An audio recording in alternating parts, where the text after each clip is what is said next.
dans ce termes pays historiques. Non, il n'y a pas d'engagement. Ils n'offrent aucune garantie. Et s'ils viennent, ils vont même proclamer avant Mulunda. Avant que les élections ne se terminent, ils vont proclamer le résultat. Alors, parce que nous ne sommes pas encore arrivés, qu'est-ce qu'il faut faire? Puisque vous sentez déjà que le départ, il est mauvais. Que doit-on faire maintenant? Mais la classe politique doit prendre conscience. La classe politique n'a pas l'air de prendre conscience. Vous savez que l'Assemblée nationale, cette assemblée composée de la moyenne d'âge de 45 ans, qui fonctionne comme si véritablement ils partaient demain et qu'ils laisseraient le Congo. C'est comme s'ils sont informés que le Congo devrait disparaître.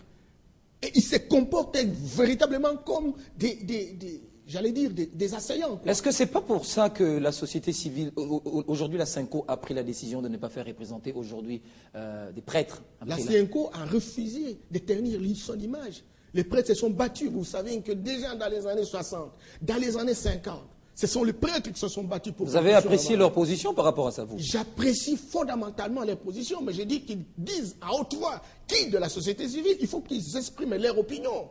Aujourd'hui, il y a beaucoup de gens dans la société civile qui pactisent avec les hommes politiques, etc., dans le sens de pouvoir jouer à leurs intérêts. Ah, vous avez quand même compris qu'il n'y a pas crédibilité avec la société civile congolaise, hein? Non, non, non, non, non. C'est une conclusion non concluante.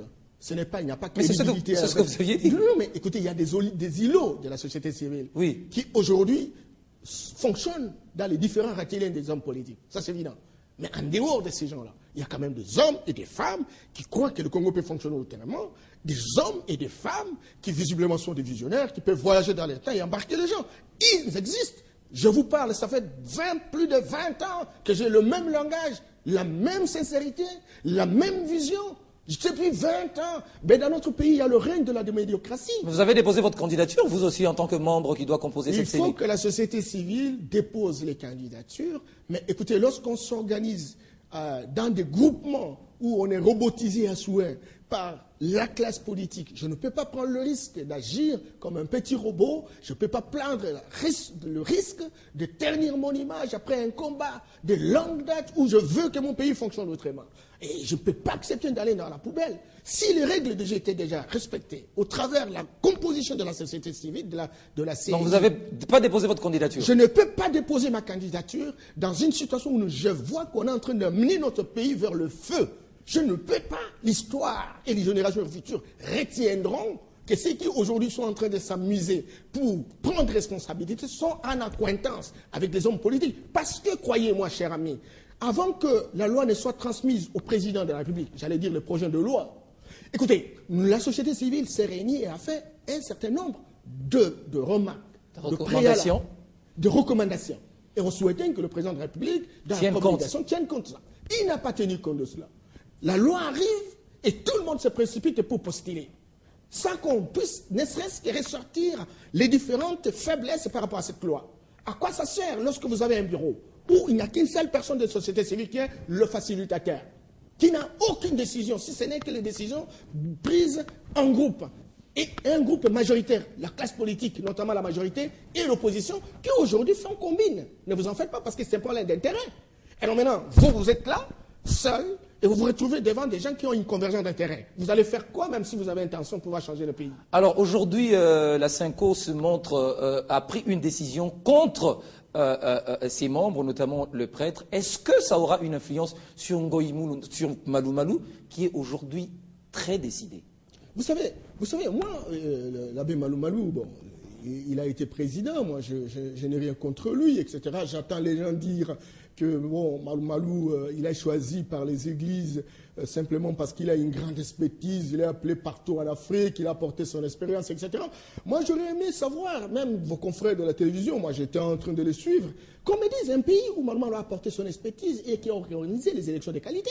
On dit que c'était mieux que Ngoï Mulunda. Attention, attention, il ne faut pas comparer les incomparables. Ngoï Mulunda, je vous ai dit qu'il y a l'importance de sauvegarder les apparences. Ngoï a fait ce qu'il a fait. Ce n'est pas pour autant dire que les élections de Malou Malou ont été très satisfaisantes. Non. Il y a eu des douleurs d'enfantement. Peut-être que ce ne se permet pas. Il faut savoir le considérer. Mais ce n'est pas pour autant dire que bon, c'est parce qu'il a fait moins de dégâts qu'Ngoï Mulunda et donc il est bon. Non.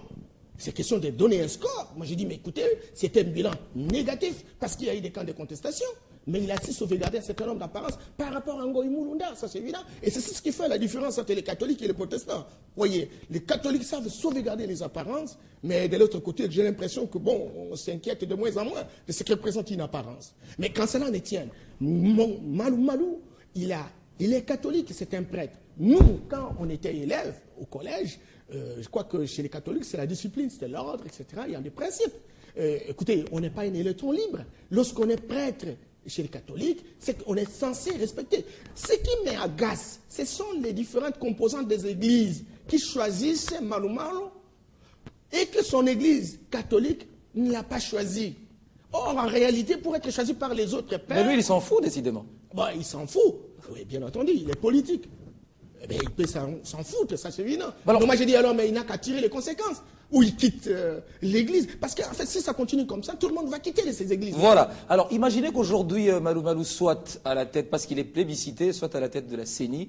Est-ce que cela ne conduirait pas à un taux d'abstention très élevé lors des prochaines échéances électorales? Ça fera partie des différentes conséquences.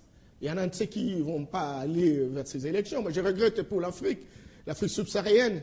Je regrette mon continent. Je regrette ma race. J'ai comme l'impression qu'il y a une incompétence congénitale. Non, j'en adhère pas. Mais je me dis, Seigneur, où est-ce que nous allons, même si les gens que vous avez choisis comme clergé doivent faire comme nous faisons, sincèrement, je ne sais pas où est-ce que nous allons. Mais écoutez, non, ce n'est qu'une inquiétude, ça c'est évident. Mais je crois qu'en voulant trop monter, les chocs deviennent d'être dire en tombant. J'estime que notre peuple est en train de prendre de plus en plus conscience. Et lorsqu'il y a un peuple qui prend conscience et qui est frustré, étouffé, il est plus qu'une bombe atomique lorsqu'il réagit. Soyez bref, alors, l'avenir de la CENI demain. L'avenir de la CENI, à la configuration qu'elle dispose aujourd'hui, c'est un avenir incertain. Incertain parce qu'elle n'aura pas produit des effets entendus par notre peuple. Les effets entendus par notre peuple, c'est véritablement choisir des personnes qui répondent aux aspirations de notre peuple et qui doivent travailler en faveur de notre peuple. Aujourd'hui, je pense, avec la composition de la CENI, on n'aura pas ces gens-là. On risque de rééditer l'exploit de 2011 où la plupart des personnes ont été nommées et désignées par la volonté délibérée de la classe politique qui avait véritablement le rôle de pouvoir faire agir les autres, jouer les tam-tams et les danseurs ailleurs, et les danseurs à l'intérieur de la CENI. C'est cela. Et moi, je dis, et l'avenir. Aujourd'hui, le Congo parle d'être émergent à l'horizon 2030. Il y a des préalables. Parmi les préalables, il y a la sincérité, l'honnêteté, l'intégrité, le respect des règles de jeu, la démocratie. Tout cela fait véritablement l'ambiance et l'esthétique démocratique. Aujourd'hui, ce n'est pas le cas. Et la configuration de la CENI va dans le sens de pouvoir remettre en question toute la dynamique qui a été mise en place. Ben voilà, beaucoup de questions à poser à M. Norbert Yamba, acteur actif de la société civile, mais en 30 minutes, en une demi-heure d'émission, on ne peut pas tout épuiser. Merci d'avoir répondu à nos questions. C'est moi qui vous remercie, cher ami. Voilà, vous l'aviez suivi. Merci à vous tous de nous avoir suivis. C'était votre émission Décryptage. Portez-vous bien. À très bientôt, avec le même plaisir.